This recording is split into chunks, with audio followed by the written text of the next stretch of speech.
ቻይና ሀገራትን በማስጠንቀቅ ላይ ነች።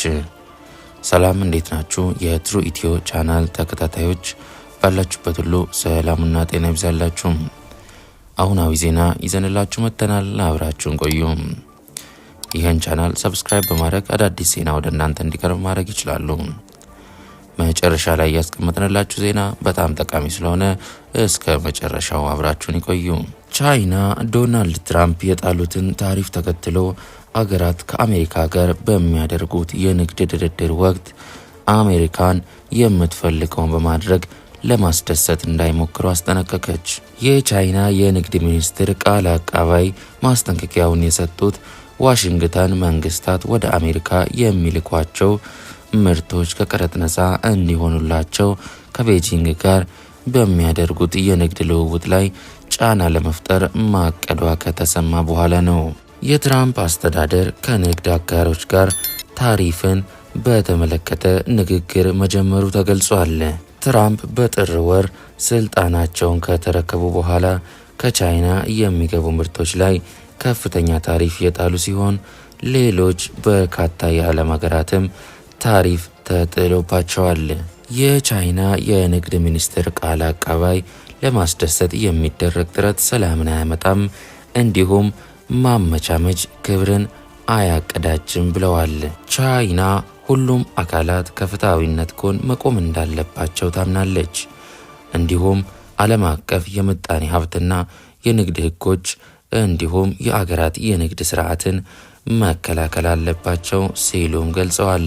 ባለፈው ሳምንት ዎል ስትሪት ጆርናል አሜሪካ ታሪፍን በመከተል ከአገራት ጋር በምታደርገው ድርድር ከቻይና ጋር በሚኖራቸው ንግድ ላይ አዲስ ገደብ በመጣል ጫና ለማድረግ እንደምትፈልግ ዘግቧል።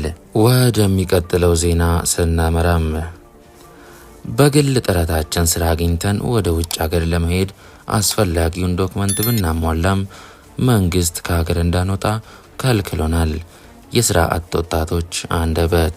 ቁጥራቸው 30 የሚጠጉ ወጣቶች በኩዌት ሀገር በራሳቸው ጥረት ስራ ፈልገው ለማግኘት እስከ 500,000 ብር ወጪ አድርገው በራሳቸው ጥረት ቢያገኙም ፍቃድ እንደተከለከሉ ለትሩ ኢትዮ ቅሬታ አቅርበዋል።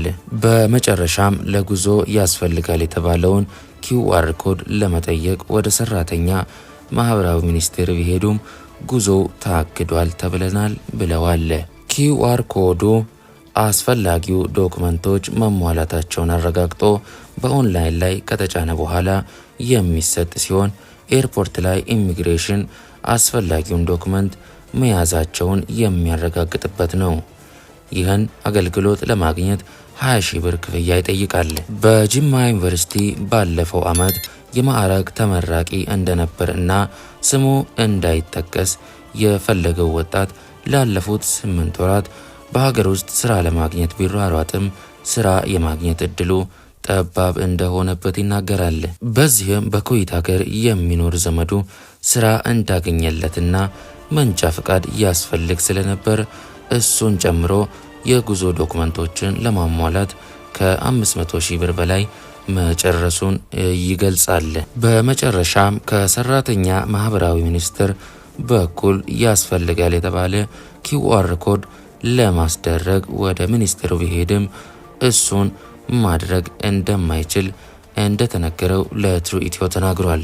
ሰራተኛና ማህበራዊ ጉዳይ ሚኒስቴር በተደጋጋሚ በመሄድ ምክንያቱን ለመጠየቅ ጥረት እንዳደረገና በመጨረሻም ከበላይ አካል የመጣ ትዕዛዝ ነው መባሉን መስማቱን ገልጿል። ከአንድ ቀን በፊት ይህን አገልግሎት ለማግኘት አብሮት ከሄደው ጓደኛው እሱ አንድ ማህተም ይቀርሃል ተብሎ ሲመለስ ጓደኛው አገልግሎቱን ማግኘቱን፣ በቀጣዩ ቀን ግን አገልግሎቱ መስጠት ታግዷል መባሉን አስረድቷል። እርሱና ሌሎች 30 የሚጠጉ ተመሳሳይ ችግር ያጋጠማቸው ወጣቶች ተሰባስበው ወደ ስራና ክህሎት ሚኒስቴር ቢሄዱም መልስ የሚሰጣቸው አካል እንዳላገኙ ተናግረዋል። በዚህ ሁኔታ ከ1 ወር በላይ እየተጉላሉ እንዳሉ የሚናገረው ይህ ወጣት ቪዛቸውን ጨምሮ ጠቃሚ የሆኑ ዶክመንቶች የመጠቀሚያ ጊዜያቸው እየተቃጠለ እንደሆነ ገልጿል።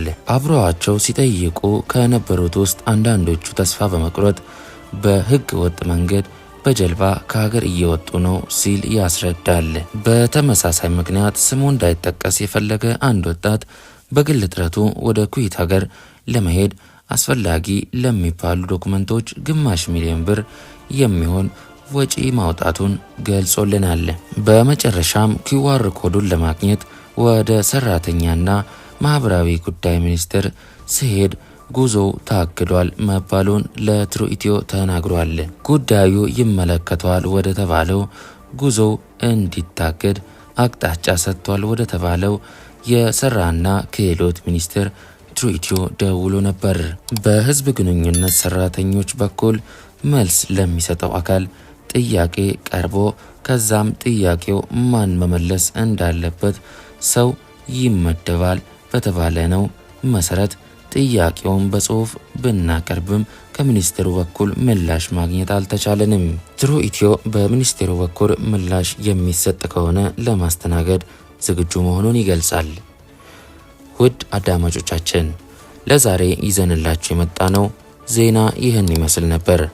በሌላ ዜና እንድንገናኝ ይህን ቻናል ሰብስክራይብ ማድረጋችሁ እንዳትረሱም። እናመሰግናለን።